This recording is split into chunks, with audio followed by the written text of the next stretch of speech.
the motion to dismiss is due to be granted, then we don't need to get into the need of the actual open records dispute that is at the heart of this matter. So what I think I understand about this case is that over the course of several months in 2023 into January 2024, the merchant law firm submitted a number of Open Records Act requests to the Open Records portal that is available on the Fulton County government website.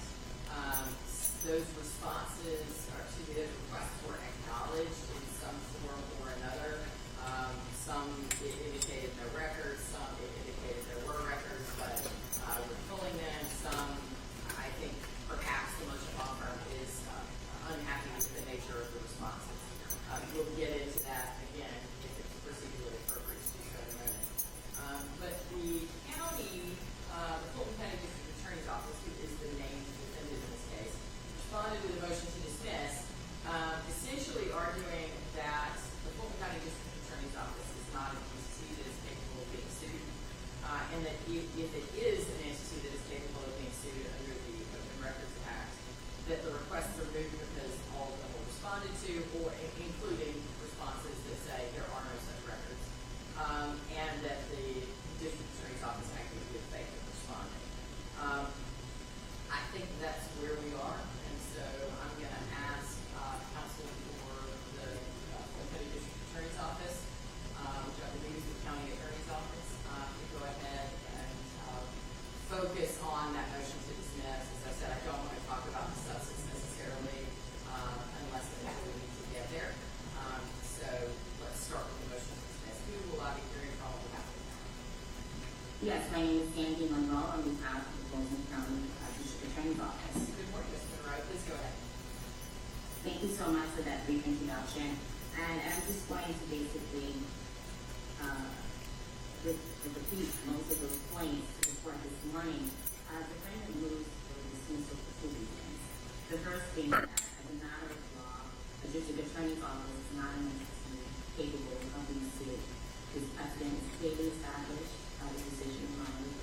Clayton County District Attorney's Office. And according to Myers, and as highlighted in the Supreme brief, the Georgia Court of Appeals held that under the Georgia Code or the Georgia Constitution establishes that the District Attorney's Office is a separate legal entity capable of suing or being sued. Right, but isn't the Myers case more focused on damages issues, or that was a 1943 case? I mean, you have to admit the Open Records Act is unique in the sense that it's not really, it's really focused on, or at least it tries to be limited to focus on the purpose for which it exists, which is to allow members of the public to obtain government records that ought to be public. And so I just wonder whether, although I agree with the general proposition of the state of Myers and lots of other cases, that certain entities are not entities that are capable of being sued, and that probably the Fulton County District Attorney's Office is an entity like that. But for purposes of compelling an agency to obtain records, is there a difference here that matters under the Open Records Act? I understand your point, Your Honor. The holding in Myers is a general principle that says that in every action there must be a legal entity as to a real plaintiff and a real defendant. Let's not forget that the Georgia law recognizes only three categories of legal entities. Number one, a natural person. Number two, an artificial person, i.e. a corporation. And number three, a quasi-artificial person. Now, the Fulton County District Attorney's Office is not a natural person, it's not a corporation, it's not a quasi-artificial person. Also, the District Attorney's Office does not fall under the definition of an agency as defined by the Open Meetings Act, which is adopted under the Open Meetings Act. My brief plainly explains that the plain inclusion of the word office is not within the definition of the word as a term agency as defined in the Open Meetings Act. My opponent would argue that the inclusion of the word office falls under the definition of agency, and that feels statutory and constitutional mistake. Well, Because of the, but, I mean, so my understanding is the Open Records Act says an agency that has the same meaning as the code section 5014.1, which is the open meetings section, right? And it defines agency as every state department, and it goes on. And then it says every county, municipal corporation, school district, or other subdivision of this state. And then it says every department, agency, board, bureau, office, commission, authority, or similar body of each such county, municipal corporation, or other political subdivision. And so I wonder if we're all not being too hyper-specific on the word office. How is the Fulton County District Attorney's Office, agency, whatever we want to call it, right? The Fulton County District Attorney's Office, how is it not a department, agency, board, bureau, office, commission, authority, or similar body? because it's part of the judicial branch.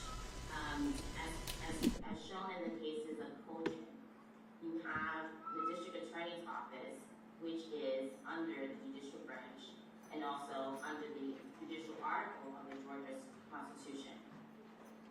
And because it's not applicable to a state constitutional officer, such as the district attorney, it's not applicable to its office. And that's where there lies the distinction. Okay.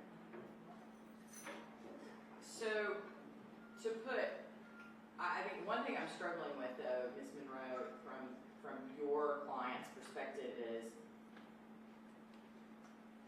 clearly Fulton County's district attorney is answering open records requests, whether they come from the merchant law firm or from anybody else who might want records, unless, of course, they're exempted in some manner by, because they are a work product or attorney-client or prosecution investigatory, records, that sort of thing.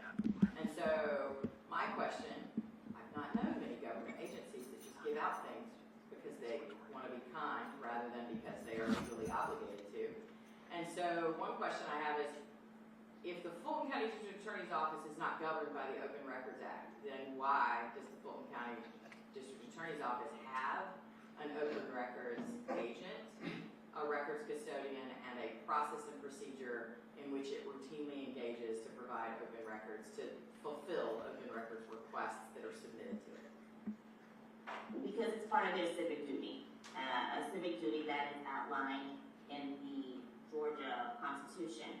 However, it doesn't subject them to suit. There is an immunity that also lies in this as well. You have here, the immunity is, excuse me, just give me a moment.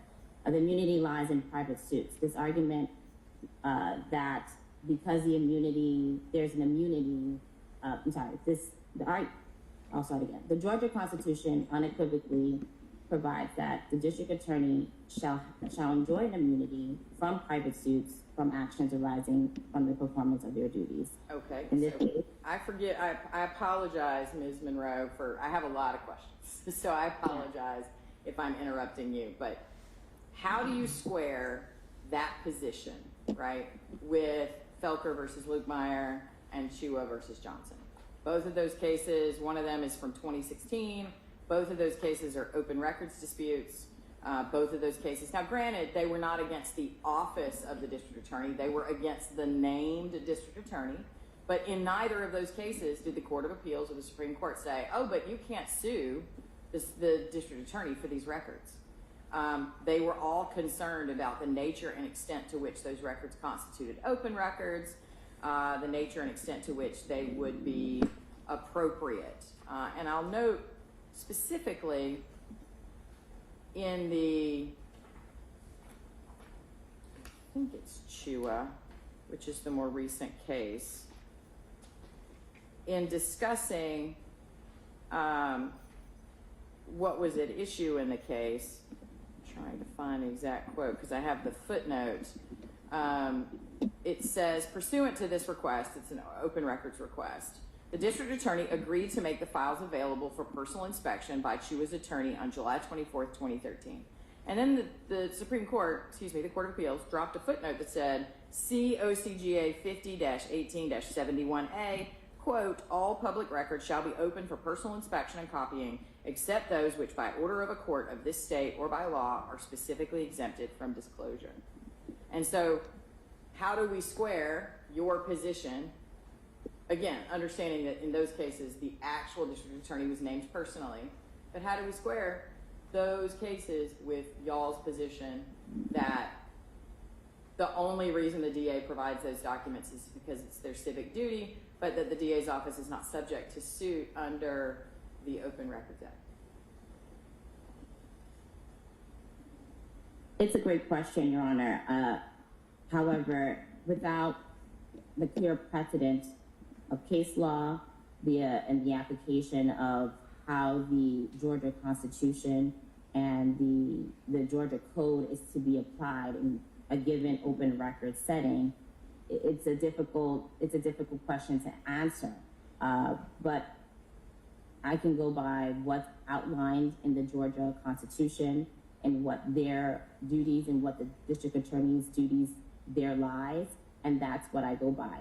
If there was an authority that would suggest otherwise, I would welcome to hear it, but I don't hear it, and nor has my opponent raised that. So it's a bit tricky as it pertains to open records, but what we can go by are the decisions that have been held by the court as it pertains to a district attorney's office. And this is those are the facts and circumstances present here. Okay, and so, not to skip around too much, but I think in response to I think that the reason there is in the record a motion to add a defendant in the form of the county of Fulton. And I'm assuming that's an effort to address this concern, right? That if the Fulton County District Attorney's Office is not the appropriate entity, then it must be Fulton County, which clearly would be subject to the Open Records Act. In fact, I think it's their portal that is being used to provide to allow for input of requests and then to provide responses. But I also note that Fulton County objected to that. Is that something that you're handling, or am I pulling in one of your colleagues, or can you address that for me as well? I can, Your Honor. Fulton County cannot be added as a defendant for two reasons. The first reason is that the open records request, which is the very underpinning civil suit of this action, were never made to the county, okay? The county cannot be subject to lawsuit for violating an Open Records Act if there was no request made to the county. The Georgia Code is very clear in relevant parts. It states that the agencies shall produce for inspection all records responsive to a request. Here, there were several requests. However, not one of the 13 were made to the county. They were made to the Fulton County District Attorney's Office. Secondly, the county should not be added as a defendant because the county is not the custodian of the Fulton County District Attorney's records. They have a designated custodian for those records, which is not a part of Fulton County. And to provide some context to the court, in 2016, the county created an open records portal designed to allow the public to request documents from the county and its departments as also to its respective custodians. Now, the open records portal is available to elected officials and, in this case, state constitutional officials like the district attorney. The district attorney's record custodian is completely separate and apart from the county. So the county would not have direct access to the district attorney's office records, again, because they're not the custodian. So to add them would be completely frivolous, and this is something that would be borne on the taxpayers of Fulton County, which is not what we want here. Right, and so adding, one of the reasons that I was asking about Fulton County versus the Fulton County District Attorney's Office is I think what I'm struggling to understand is your position that the Open Records Act doesn't apply to the district attorney's office and its records in whatever way we constitute it? Or is your argument just that the wrong entity has been named? And if your argument is that the wrong entity has been named, then if it's not Fulton County, is it the district attorney?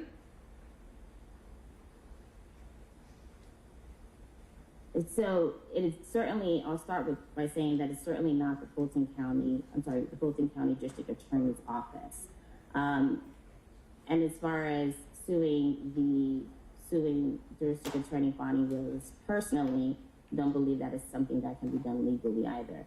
But what I've seen in my practice with open records is the suit against the district attorney in its official capacity.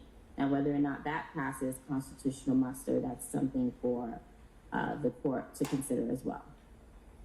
Okay. Okay. Thank you, Ms. Monroe. I apologize. With my questions, I've sort of jumped all over. I'm sure what you had was a beautifully outlined argument, so I apologize. If you'd like to take this opportunity to go back and make sure you've hit the points that you wanted to hit. Sure. I think that's pretty much it. If the court has any further questions, I can address them, but that's pretty much it. Okay. Thank you, Ms. Monroe. I think you have answered my questions, so I appreciate that. So what I'm going to do now, because as I said, I want to focus on this issue of the motion to dismiss and the agency versus the Fulton County, et cetera. And so I'm going to go ahead and hear from the plaintiffs in response to that motion to dismiss. Yes, Your Honor. Mr. Merchant, please go ahead. Yeah. Yes, may it please the court, John Merchant, Ashley Merchant, on behalf of our firm, the plaintiff, the Merchant Law Firm. Your Honor, first of all, I want to welcome our young visitors, and I hope you enjoy today, learn a lot, and if anything I do or say causes you not to go to law school, then I apologize in advance. Ms. Merchant and I have been doing this for 20 years now, so we always welcome and are excited to see young people come into the profession in any shape or form, so welcome. I want to start, Your Honor, I think, to give you some background about where this issue stands with our appellate courts. You may very well be aware that the Supreme Court of Georgia last month heard oral argument on this very issue. So I do want to caution the court, if I were in your shoes, I might not want to write an advisory opinion in advance of the Supreme Court's decision on this issue. Ms. Merchant has done the math and tells me there may well be a decision from the Supreme Court as early as... Are y'all referring to the Milleron versus Antonikakis case? Because y'all mentioned it in a footnote in some of the briefing, but nobody gave the case number or the case name. So I had to do a little bit of sleuthing and found it. But yes, I am aware that that case is out there and that the court was specifically interested in whether or not an employee working as a private contractor for their agency is governed by the Open Records Act. I understand the potential application that it might have in this case. So, but thank you for mentioning that. Actually, Your Honor, it's a different one. Okay. It's a different, okay. Yeah. So the case that I'm referring to, and I've made opposing counsel aware of this as well. I'm sure she was aware of it anyway, but it's Gonzalez versus Miller, and that's in the Supreme Court. That's a case on interlocutory appeal. Okay. And it was argued May 14th or so, I believe. The docket number is S24A0617. The oral arguments obviously are available online, and I've watched those, and I think they're informative for a couple of different reasons that you've already highlighted, Your Honor. The presiding Justice Peterson equated what this suit is about under the Open Records Act when it involves a district attorney as sort of a mandamus-like case, where you're essentially asking the court to compel the production of documents. Right, but there are some cases that say that if a statutory provision like the open records request provides a full and complete remedy, then there's no need to exercise mandamus. That's exactly right, because it involves the court's equitable jurisdiction, which is unavailable if you have a legal remedy, which the statute provides. So we wouldn't even be able to file a mandamus against Ms. Willis personally to compel her compliance because we have a legal remedy. So that goes to the court's ultimate question, I think, is if it's not the DA individually, if it's not the district attorney's office and it's not Fulton County, what I've heard today suggested is that we would have to name Ms. Willis in her official capacity, Well, an official capacity claim really is nothing more than a claim against the entity. That's how the case law has interpreted the official capacity claim. So there's no difference, not procedurally or legally, whether we sue her in her official capacity or we sue the office. It's the same entity. So that's a distinction without meaning. So we've done the right thing. We've done what she's said we have to do. And I think Your Honor has appropriately distinguished Meyer, because that case, it really passing in a paragraph at the end, sort of extrapolated the reasoning that had been applied to sheriff's offices and police departments to basically just say, well, we think it applies to district attorney's offices too. That's not true, Your Honor. And I think if you go back and look at the oral arguments in the Supreme Court, Presiding Justice Peterson pointed out that there's a difference between being included in the judicial branch, which I think everybody would concede that the district attorney is included constitutionally in that branch. That's different than saying they have judicial power and therefore have immunity under that portion of the Constitution for compliance with the Act. And I think if we look deeper, and I think the court, you have appropriately pointed out, we're dealing with a different monster here with the Open Records Act. It's a unique carve-out. And yes, there have been exceptions under the Open Meetings Act related to applicability to the legislature. That has not been expressly said in case law with regard to district attorneys, and that's why it's in the Supreme Court now. That's why they're considering that. But Justice Peterson also appropriately pointed out in Article 6, Paragraph 8, Section 1D, he made a point of saying, and to perform such other duties as may be required to regulate the DA's office. That add-on language suggests, at least constitutionally, that even though the district attorney may be contained within the judicial branch in the Constitution, it contemplates that the district attorney would have additional duties with which to comply. And we'd argue, as Justice Peterson suggested, compliance with the Open Records Act is just one of those duties. Right, which would be implied by the various and sundry exceptions that are carved out of the open records request, which would typically be records one would expect to find either having been created or maintained by a district attorney, like prosecution records. Yes, Your Honor. In 1988, when they amended the statute, they did that in response to the court's ruling in Napper, which followed basically the federal rule with regard to open records on the issue of prosecution or pending litigation records. The very next session after Napper was decided, they specifically carved out an exception for pending prosecution records. So, and well, forgive me for interrupting, Mr. Merchant, but I want to ask you the same question that I asked Ms. Monroe, because what I'm really struggling with here is the issue here that the DA's office, in whatever manifestation, whatever we call it, a sub of Fulton County, its own independent entity, Madam DA in her official capacity, is the question, I mean, the question can't be whether they're governed by the Open Records Act. Doesn't it have to be who's the right person to sue for enforcement of the Open Records Act? Or are we really in a place where, despite cases going back to 1996 at least, where the Supreme Court is talking about enforcing the Open Records Act against a sitting district attorney, that you've just named the wrong party, and so let's figure out, because in civil cases procedurally, where there is a right that may be vindicated, oftentimes it's just a matter of determining who is the appropriate party, and let's get the appropriate parties before the court and move forward with the substance. Yeah, and I think if I think we've appropriately named the office as the defendant, because that would be an official capacity claim against the DA herself. Right, well, I mean, I don't want to be overly limited here, but I mean, I have said that I don't agree that Myers has applicability here in terms of the general proposition that such an entity has to exist in order to be sued.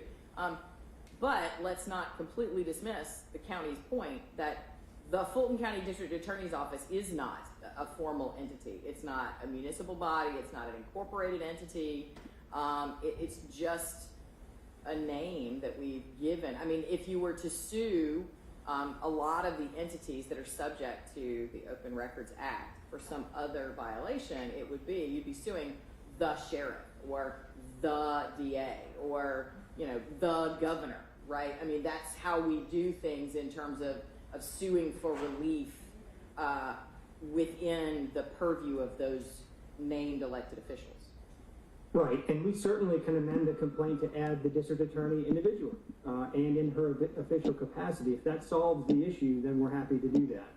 If this really is just a nomenclature issue, we just have the wrong party name, then we can save everybody a lot of time and just get to the heart of the matter and get the right people on the complaint. The thinking though was that an individual capacity claim would fail on its face because we didn't have any direct knowledge that Ms. Willis herself had responded to these requests or that she had any input in responding to these requests. So we didn't have a factual basis to believe she somehow individually had participated. So that would limit us to the official capacity claim, which frankly I thought we had done by naming the entity. I also do want to point the court to some statutes that I think shed light on whether the General Assembly believes that the district attorney's office is capable of being sued. It refers to the office in several different statutes. I'll just list them. I don't necessarily need to belabor the point by reading all of the statutes, but there are a number of statutes that the General Assembly has specifically referenced the office of the district attorney. It's 1585A. It's 1585G, 15184C, 15186.1, 1A, 151814.1, C3, 151814.1. All of those statutes, there's actually three others. 151828, 151828A, and then 151830A. All of those statutes, Your Honor, refer to the office of the district attorney, which I think highlights the point that, and again, it may be a distinction with meaning, it may not be as to whether or not we sue her in her official capacity, but the General Assembly clearly makes reference to offices as well as the district attorney as a constitutional officer in the judicial branch. I do want to highlight though, and opposing counsel has referred to the three categories of entities that can be sued, and I don't want to harp on this if the court's already understanding the point, but the third says such quasi-artificial persons, and I think that's where opposing counsel stopped, but it says as the law recognizes as being capable to sue. So that's what we have here. The law recognizes our ability to sue a quasi-artificial person, in other words, the office, not just by the plain language of agency, which includes the word office, as Your Honor has pointed out, but also in the case law that has been cited, it would classify into that third category. So I think, Your Honor, and where we started, I think, and I don't want to get into the substance until Your Honor's made a ruling on the actual dispositive constitutional issue about whether we have the right person or not. They're operating with the idea that they are subject to the act, whether they're required to or not. They're in practice doing that. And Ms. Merchant and I, in another case, actually sent open records requests, the same one, to each of the district attorney's offices around the state, and not one of them said we're not subject to the act. And I think that is informative for a couple of reasons. One, I think that not only in practice do the district attorneys believe that they are subject to the Open Records Act, they are acting as if they are part of the act. And I think that's in accordance with what the General Assembly has established as the rule. After 1988, by creating the exception for pending prosecution, that was the General Assembly's notice of its intent to believe that the District Attorney's Office should be included as part of the Open Records Act. And to dovetail a little bit on whether or not they're part of the judicial branch or not, Rule 21 is the rule that provides for the production of court records. So if I wanted to get records from your Honor's office, I wouldn't use the Open Records Act. I would use Rule 21, and there would be a procedure for that. Those are records that are within your custody and control. The records that we've sought here are not those type of records. Right. They wouldn't They're even be business operating type records. To the extent that I've looked at the substance of the request, I understand them to be focused on who works there, what are the programs that are in place, how are those programs funded, things like that. I understand. Exactly, Your Honor. So those type of records cannot in any sense be considered court records that would be subject to Rule 21. Those would the only way we can get those records, and frankly, they're public records for a very different reason, which is a lot of what we're asking for here, Your Honor, are records related to the use of public monies by the District Attorney's Office. Stuff that relates to media presence, that sort of stuff, time off requests, vacation types of things. Those are all things that if we don't have a mechanism through the Open Records Act to get that, there is no mechanism to get that. We have two ways. We either ask through the Open Records Act, or we ask through Rule 21. And if their position is, I don't hear them saying that, but if their position is that they're just not subject to the act at all, then there's a whole panoply of records potentially related to public funds and expenditures that the public can never see. And I don't think that was what the General Assembly ever intended in creating the act and creating the exception for the pending prosecution. I did want to point out that Justice Pinson, it wasn't a long colloquy with counsel in the Gonzalez case, but the oral argument in that case, Pinson pointed out that official capacity claims are against the office, not the individual. He didn't say much and ask much in the oral arguments, but he did point that out. So, I do think that we appropriately named the office, but if naming Ms. Willis in her official capacity solves the problem, then we can do that too. Okay. Thank you, Mr. Merchant. If the court has any other questions, I'm happy to address them. No, I think you've addressed my concerns. Ms. Monroe, it is your motion, and so I'm going to give you the last word.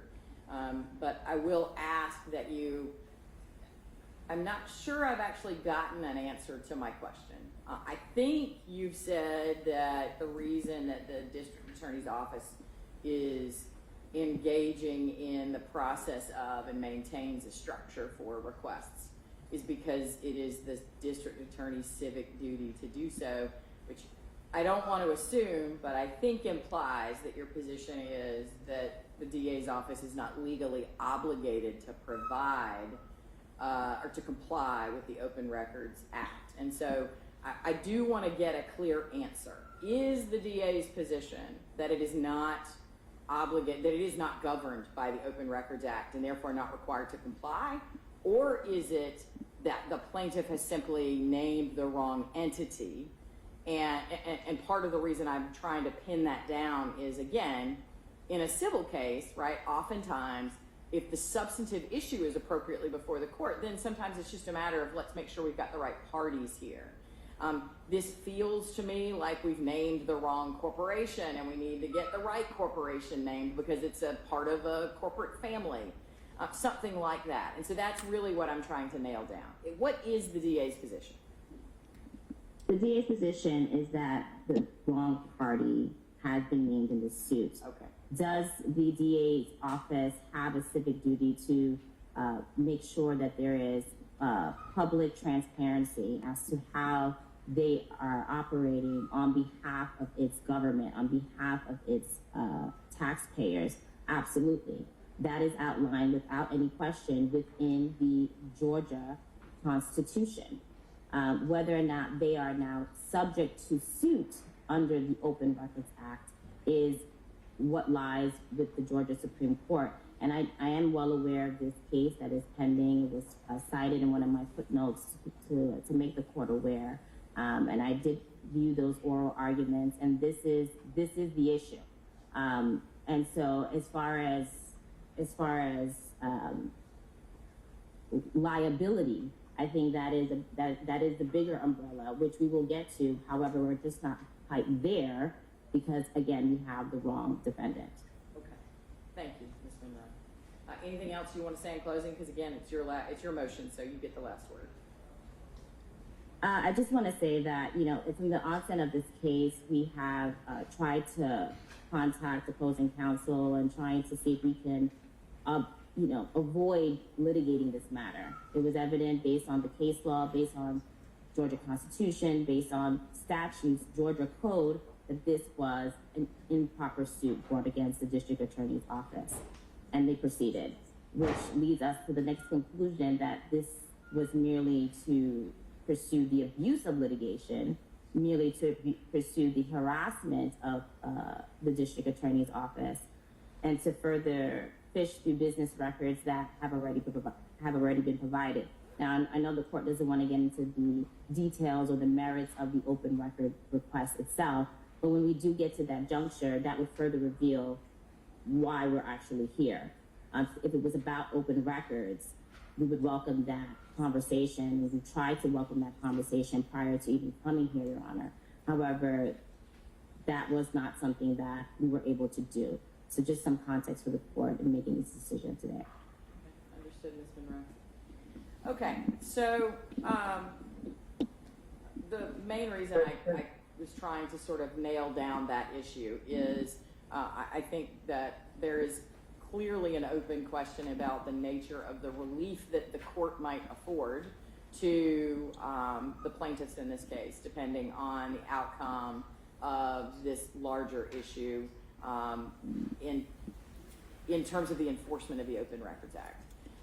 But as an initial matter, to procedurally place this case appropriately, like I said, the plaintiff did try to amend the complaint to name a different party. I understand the Fulton County District Attorney's point that, the Fulton County writ large is not the custodian of the records that are sought by the plaintiffs in this case, but it does indicate that perhaps there might be a more appropriate agency, even if it's by addition rather than substitution. And so what I think I might do from a procedural perspective, I don't want to delay things unnecessarily, but I also don't want to get into the time and effort required to go through each of these requests and determine if they were responded to, if responsive documents exist, if they were perhaps documents that the DA's office would have been required to create. I mean, there are all sorts of substance that we'll have to get into if this is an appropriately postured suit that is capable of being urged against some entity that is the Fulton County District Attorney's Office in whatever way it's named. So here's what I'm going to do. I am going to invite the plaintiffs. I'm not going to deny or grant the motion to dismiss at this point. Because I think there is an open question as to whether the Fulton County District Attorney's Office is the entity that would be the representative of the office. But I also think that the plaintiff should have an opportunity, as they've attempted to do already, to move to add a party if they believe there's another party that might appropriately be named here to better posture the case between the real parties in interest, whichever appropriate legal entity that is, whether it's the district attorney in her official capacity, the district attorney in her personal capacity, but whatever it is that the plaintiffs decide, I'm going to give them an opportunity to do that. Giving them that opportunity will then give the county, the Fulton County District Attorney's Office, or whomever is named, the opportunity to move on that issue as well, and then it gives all of us the benefit of perhaps a ruling from the Supreme Court to answer some of the underlying substantive questions to determine if the right party is named. Do we then need to get into the granular? And so what I think I'm inclined to do is to grant 20 days from now for the plaintiffs to amend their complaint or move to add a party in whatever way they choose, to see if there is an entity or party that they might add that will be a more appropriate party procedurally. And then once they add that, I'm going to shorten it slightly to 20 days instead of the full 30 days. for the county to file whatever motion to dismiss it chooses, whatever motion practice it might choose to file. And then, obviously, the plaintiffs would have an opportunity to respond to the motion to dismiss, and then perhaps at the 60 days from now, 70 days from now mark, we might be in a better position to know, to have some guidance from the Supreme Court on at least part of the issues here in terms of who is the appropriate party. Thoughts, concerns, questions about proceeding in that manner? Ms. Monroe? That's perfectly fine with me, Your Honor. Okay. Mr. Merchant? We're in agreement, Your Honor. Thank you. Okay. So we will enter an order that indicates that the plaintiff has 20 days from today, and I'm not looking at a calendar. I'm going to make it a weekday, so it'll be a specific date that it'll say you have until X date to file whatever additional motion to add party or motion to amend. It will be a specific date, roughly 20 days after that the county will have to file whatever motion it feels is appropriate. And then 20 days from there for the plaintiffs to file any response that they think is appropriate. Again, I understand I am shortening the time period that you would normally have, and if the parties can't comply with that and need specifically, you just need to reach out to my office and let me know, hey, can we have an extra couple of days? That's fine. We're happy to work with you. But we'll get that order on file today, and then what I will probably do just as a placeholder is go ahead and set another hearing date at some point roughly out from there.